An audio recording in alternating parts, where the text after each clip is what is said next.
Opportunity cost of time, money and energy, ये तीन बहुत ही इंपॉर्टेंट एस्पेक्ट हैं जिनके बारे में हमें सीखना ज़रूरी है to build wealth in long term. बहुत ही कम इन्फ्लुएंसर्स हैं जो इन तीन टॉपिक के बारे में बात कर रहे हैं। अपॉर्चुनिटी कॉस्ट ऑफ मनी के बारे में बहुत से लोग बात करते हैं, बट टाइम एंड एनर्जी के बारे में तो कोई बात नहीं कर रहा। तो मेरी रिक्वेस्ट है आप लोगों से कि बिल्कुल लास्ट तक इस वीडियो को ज़रूर देखें ताकि आपको एनर्जी एंड टाइम के अपॉर्चुनिटी कॉस्ट के बारे में भी समझ आए। पहले बात करते हैं अपॉर्चुनिटी कॉस्ट ऑफ मनी की। अपॉर्चुनिटी कॉस्ट ऑफ मनी का मतलब है, मान लीजिए आपके पास 10 लाख रुपए हैं, आपने उसकी एफडी करा दी 10 साल की 7% पे। अब आपको तो लगेगा कि आपने उस पैसे पे 7% कमाया, हर साल पहले साल 70,000 कमाया, दूसरे साल थोड़ा और ज़्यादा based on the interest compounding का जो भी फॉर्मूला होता है, राइट। बट आप ये भूल गए कि आप उस पैसे पे 15% कमा सकते थे किसी और एसेट क्लास में इन्वेस्ट करके। तो आपने 7% उस पैसे पे कमाया नहीं है, बल्कि 7% आपने उस पैसे पे गवाया है दूसरी एसेट क्लास में इन्वेस्ट ना करके। इसे बोलते हैं अपॉर्चुनिटी कॉस्ट ऑफ मनी। अब हमें इसे अपने प्रैक्टिकली लाइफ में कैसे लागू करना है, एग्जाम्पल तो बहुत आसान था समझना, बट कैसे वेल्थ बिल्डिंग में इसको यूज करना है उसकी अब बात करते हैं। मान लीजिए आपकी नेटवर्थ 5 करोड़ है, राइट। उसमें से 4 करोड़ जो है आपकी एक एग्रीकल्चर लैंड में इन्वेस्टेड है। एग्रीकल्चर लैंड भी एक अच्छा रिटर्न दे सकती है, बट लेट से आपकी वो जो एग्रीकल्चर लैंड है वो एक ऐसे सिटी में या ऐसे विलेज में है जिस विलेज में ना तो पर कैपिटा इनकम बढ़ रही है, ना कोई माइग्रेशन हो रहा है, ना ही जीडीपी ग्रोथ हो रही है। तो वहाँ पे आप मोस्ट प्रोबेबली आपकी एग्रीकल्चर लैंड अच्छा रिटर्न ऑन इन्वेस्टमेंट नहीं देगी। वो 4 करोड़ की जो इन्वेस्टमेंट है शायद हार्डली इन्फ्लेशन भी बीट ना कर पाए। आपको यह समझना है कि आपका जितनी भी नेटवर्थ है वो पूरी की पूरी एक अच्छे रेट पे कंपाउंड करती रहे, अदरवाइज आप उस पैसे की आप अपनी नेटवर्थ की अपॉर्चुनिटी कॉस्ट नहीं समझ पा रहे हैं। आप जो भी आपका 5 करोड़ में से जितना भी आपका जो कॉर्पस है, सबसे पहले आप उसको समझिए कि कौन सा पैसा कौन सी एसेट क्लास में है। इसे बोलते हैं एसेट एलोकेशन भी बोलते हैं इसे। आपको कंटिन्यूसली अपनी नेटवर्थ मॉनिटर करनी है, कंटिन्यूसली आपको एसेट क्लासेस मॉनिटर करने की कौन से एसेट क्लास में कितना पैसा इन्वेस्टेड है, और उस एसेट क्लास में भी क्या वो जिन एसेट्स में है, फॉर एग्जाम्पल अगर रियल एस्टेट में है तो क्या वो उन प्रॉपर्टीज में है जहां ग्रोथ हो रही है, अगर वो स्टॉक मार्केट में है तो क्या वो उन स्क्रिप्ट्स में है जिनमें ग्रोथ है, या अगर आपका कोई और कमोडिटी में है तो क्या कोई ओवरवैल्यूड कमोडिटी तो आप लेके नहीं बैठे हैं जो लॉन्ग टर्म में अब इसके बाद 5-10 साल ग्रोथ होती हुई नहीं दिखती जिस कमोडिटी में, राइट। ये कुछ एक एग्जांपल्स हैं। तो मोटा मोटा आप समझ गए होंगे कि अपॉर्चुनिटी कॉस्ट ऑफ मनी के लिए मनी क्या है और कैसे आपको यूज करना है to build long term wealth. अब बात करते हैं अपॉर्चुनिटी कॉस्ट ऑफ टाइम की। हम सब लोग जानते हैं कि हर इंसान के पास दिन में 24 घंटे ही हैं जिसमें वो सोता है, रिक्रिएशन करता है, बहुत कुछ करता है। मोटा मोटा 10 घंटे इंसान प्रोडक्टिवली किसी चीज पे फोकस होकर काम कर सकता है। अब अपॉर्चुनिटी कॉस्ट ऑफ टाइम क्या है? लेट से आप एक जगह पे अपना टाइम दे रहे हो, तो किस जगह पे आप टाइम देके आप अच्छा लाइफ में ग्रो कर सकते थे। इसका भी एग्जांपल लेते हैं। मान लीजिए आपकी 10 करोड़ नेटवर्थ है। मैं नंबर थोड़े से हायर साइड में लेता हूं क्योंकि उससे समझाना आसान होता है। आप अपने हिसाब से, आप अपनी कंडीशन के हिसाब से आप ऑब्वियसली इसको कर सकते हैं कि आपके ऊपर क्या नंबर सूट करते हैं, राइट। तो एग्जांपल लेते हैं, 10 करोड़ की नेटवर्थ है। अब आपके पास टाइम अगर आपके पास देखेंगे तो दिन में 10 घंटे ही है। उसमें आप एक नौकरी करते हैं, उस नौकरी से मान लीजिए आपको केवल 50,000 रुपये महीना ही कमा पाते हैं, और उसमें भी आपको बहुत मेहनत करनी पड़ती है। 10 के 10 घंटे आपके एग्जॉस्ट हो जाते हैं। तो आप ये सोचिए कि आपने 10 करोड़ रुपए आपने इन्वेस्ट किए हुए हैं, कहीं पे इन्वेस्ट नहीं किए हुए, हो सकता है पेरेंटल प्रॉपर्टी है या कुछ भी है, वो आपकी 15% से ग्रो करे अगर हर साल 1.5 करोड़ रुपए हो जाता है, 10-12 लाख रुपए महीना हो जाता है, राइट। और आपने नौकरी से कमा रहे हैं 50,000 रुपए, जो आपका पूरा एग्जॉस्ट कर देती है टाइम। 10 के 10 घंटे आपके चले जाते हैं। घर आके पास आपके पास टाइम नहीं है कि आप एसेट्स को मॉनिटर करें कि सही कंडीशंस में, एज इन की फेवरेबल एसेट्स में है या नहीं है, ग्रोइंग एसेट्स में है या नहीं है, इस चीज को आप मॉनिटर कर पाए, राइट। तो आपको तो लग रहा है 50,000 रुपए महीना कमा रहे हैं, बट आप मोटा मोटा 11-11.5 लाख रुपए महीने के नुकसान। ओ भाई, मारो मुझे, मारो मारो मुझे, मारो मारो नहीं, ये मजाक हो रहा है, एक सेकंड यार में। तो इसे बोलते हैं अपॉर्चुनिटी कॉस्ट ऑफ टाइम, जिसके बारे में हम अक्सर नहीं सोचते।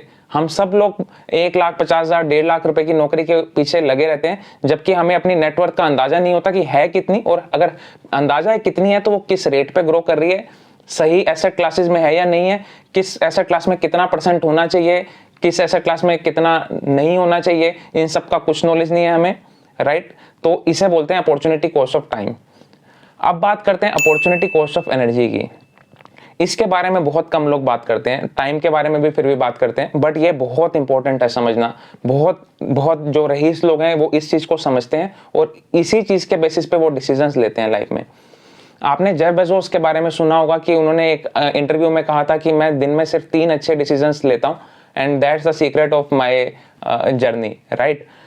साथ में आपने सुना होगा मार्क जुकरबर्ग दिन में हर दिन एक ही टी शर्ट पहनते हैं, चाहे वो मंडे हो, ट्यूसडे हो, वेडनेसडे हो, हर दिन वो अपनी ग्रे टी शर्ट पहनते हैं और ऑफिस चले जाते हैं। अब ये लोग ऐसा क्यों करते हैं?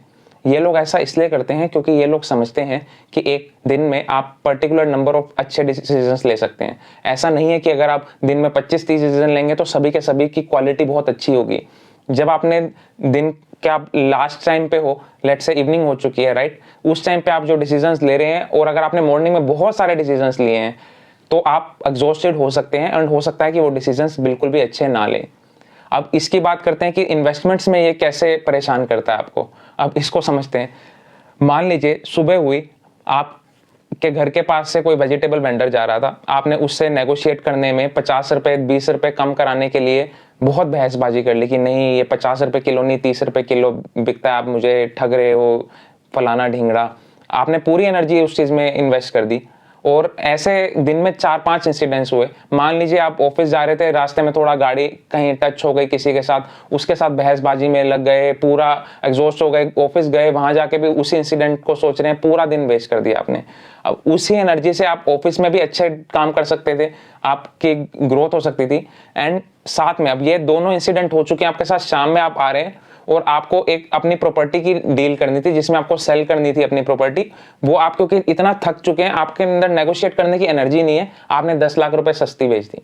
अब आपने सुबह 50 रुपए सब्जी वाले से बचा लिए, फिर गाड़ी जो आपकी टच हुई थी उससे आपने लड़ झगड़ के 2-3 हज़ार रुपए ले लिए कि मेरा छोटा सा स्क्रैच लगा, ये आपकी गलती है।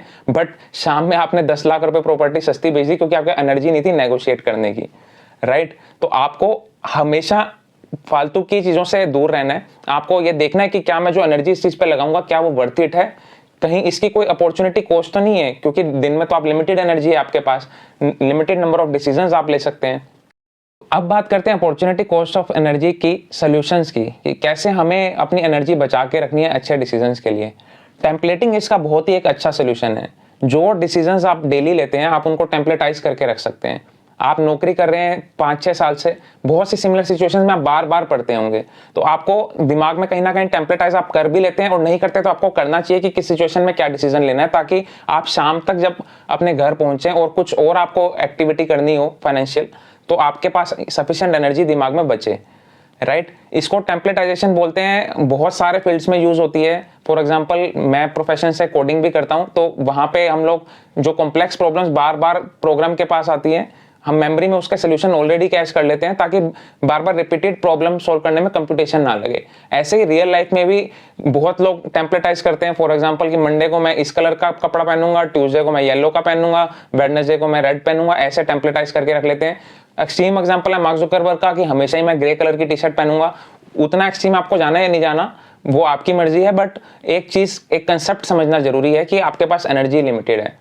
अब टेम्पलेटाइजेशन इन्वेस्टमेंट में बहुत ज्यादा हेल्प करती है 2 तरह से। एक, आप बाकी सारी चीजों में एनर्जी वेस्ट नहीं कर रहे, तो जब डिसीजंस लेने होंगे, इन्वेस्टमेंट है ही क्या, इन्वेस्टमेंट्स या ट्रेडिंग कुछ भी आप करते हैं उसमें आप डिसीजंस ही तो लेते हैं। आपका एक कैपिटल है, उसको कितना कहाँ एलोकेट करना है, यही तो आप मोटा मोटा डिसीजंस लेते हैं, उसी के बेसिस पर रिटर्न्स आते हैं।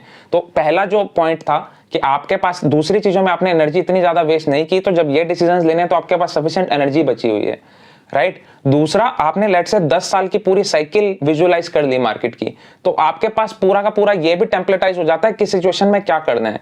क्या ये टाइम लार्ज कैप खरीदने का है या क्या ये टाइम स्मॉल कैप खरीदने का है, ये टाइम कौन से सेक्टर में जाने का है, क्या हमें इस वक्त पीएसयू में इन्वेस्ट करना चाहिए या हमें केमिकल सेक्टर में इन्वेस्ट करना चाहिए, क्या हमें बैंकिंग में इन्वेस्ट करना चाहिए, क्या हमें आईटी में इन्वेस्ट करना चाहिए। ये सारी चीजें, ये जर्नी पूरी की पूरी टेम्पलेटाइज हो जाती है पहले डिकेड के बाद एक इन्वेस्टर के दिमाग में। उसके बाद second, third, fourth, fifth decade he just keep replicating that template and वो वेल्दी होता ही चला जाता है।